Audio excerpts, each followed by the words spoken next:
చక్కని కళ్ళబొల్లి కబుర్లు చెప్పి అమాయకుల్ని మోసం చేస్తున్నారు.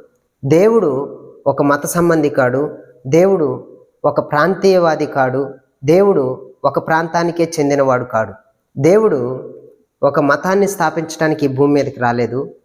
ఇలాగా అనేక మంది దేవుణ్ణి ఒక మతానికి, ఒక ప్రాంతానికి, కొన్ని వర్గాలకే పరిమితం చేసి అమాయకుల్ని మోసం చేస్తున్నారు. మానవులు తమ కోసం ఏర్పరచుకున్న పద్ధతులు, ఆచారాలు మనుషుల్ని నడిపించకూడదు.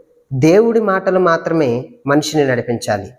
అదేవిధంగా ప్రతి ఒక్క మనిషి, ఈ భూమి మీద ఉన్న ప్రతి ఒక్క మనిషి సజీవుడై ఉన్న సత్యదేవుణ్ణి తెలుసుకోవాలనే ఆయన ఈ మాటలను మనకు అందించాడు. ఇది దేవుని మార్గం తప్పితే మతం కానే కాదు. మతం వద్దు, మతాచారాలు వద్దు. దేవుడే సజీవుడు, ఆయన మార్గంలో నడవటమే నిత్య జీవం. క్రీస్తే క్రైస్తవం, క్రైస్తవమే క్రీస్తు.